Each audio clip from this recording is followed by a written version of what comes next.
Hello viewers, இன்னைக்கு Friday எங்கள் வீட்டில் என்ன லஞ்சுன்னு பார்த்துடலாம் வாங்க. கேபேஜ், வெங்காயம், தக்காளி, இஞ்சி பூண்டு பேஸ்ட் போட்டு கறி பண்ணியிருக்கேன். வாழைத்தண்டு பொரியல், இதில் தேங்காய் திருவி போட்டிருக்கேன். சின்ன வெங்காய பக்கோடா, இது மாம்பழம் இருக்கு, வெள்ளரிக்காய் சாலட், வடித்த சாதம்,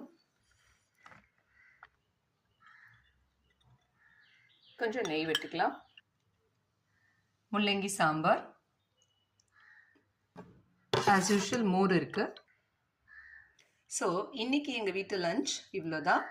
வாங்க சாப்பிட்லாம். இந்த வீடியோ உங்களுக்கு பிடிச்சிருந்தா லைக் பண்ணுங்கள், கமெண்ட் பண்ணுங்கள், மறக்காமல் சப்ஸ்கிரைப்